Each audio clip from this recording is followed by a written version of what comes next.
Further, Swamiji is saying, so long as one's desire for liberation does not become extremely intense, God does not break the shell to set him free.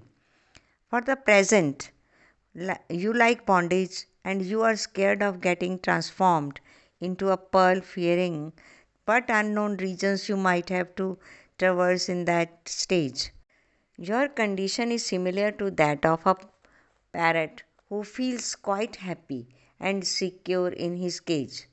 Throughout the year, his master looks after him and he considers himself pretty safe in that cage and has no worries. A friend of mine has pet parrot. He has provided a dim light for it at night so that its sleep does not get disturbed.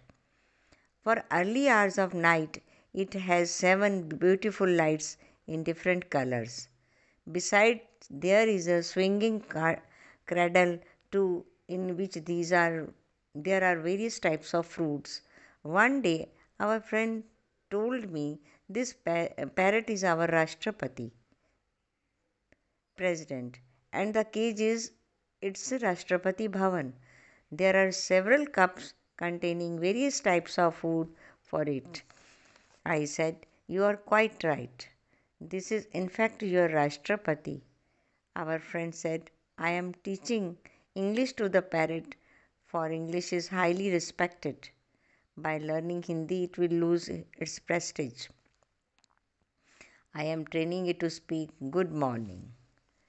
Many among us, you have beautiful bungalows, but all the parrot like residents.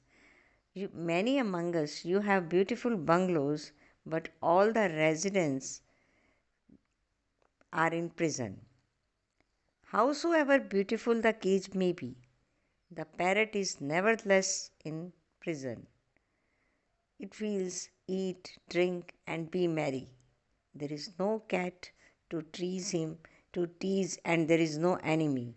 It is all joy and happiness. The parrot is quite merry and satisfied with its environments. So, who can liberate it when there is no inward urge for liberation?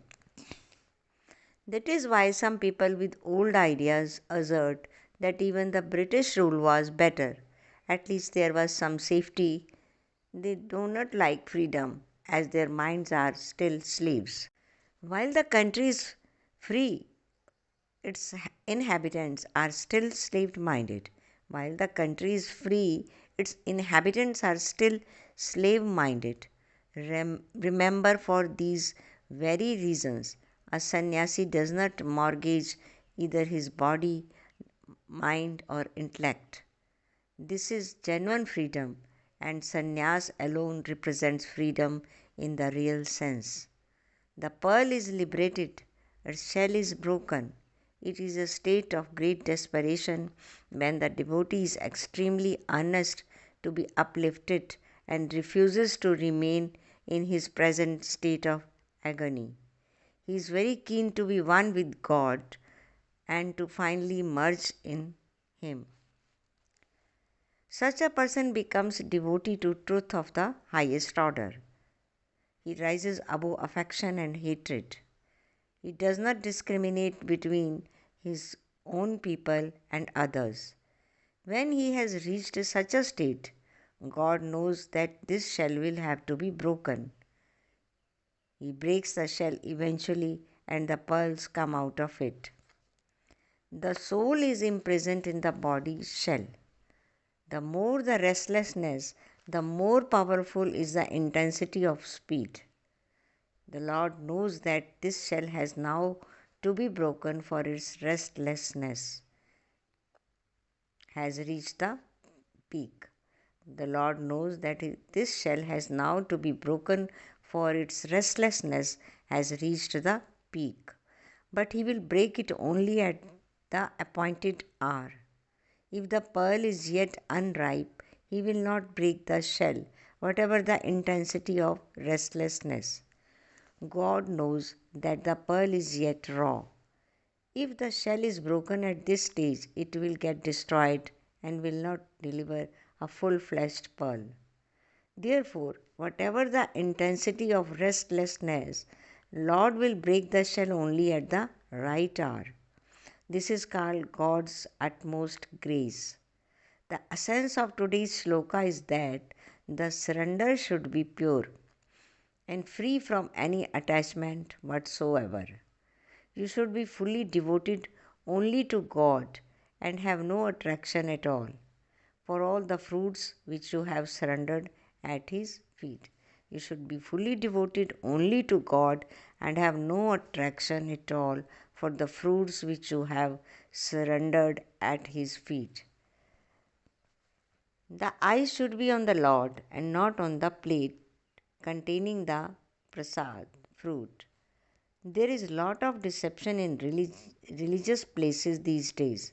The pujari's eyes are not on God but on the money placed in the salver.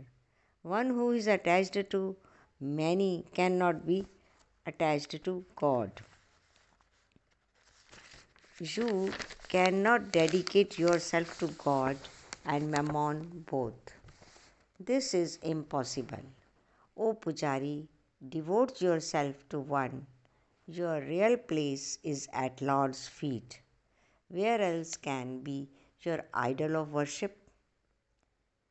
If you have to die, die for the Lord, who is the master of the plate, your pocket, and the money in all the pockets of the world. Live for the Lord, else you will be lost. The moment you surrender yourself completely to God, you will become one with God. Today is the end of the book. Thank you so much.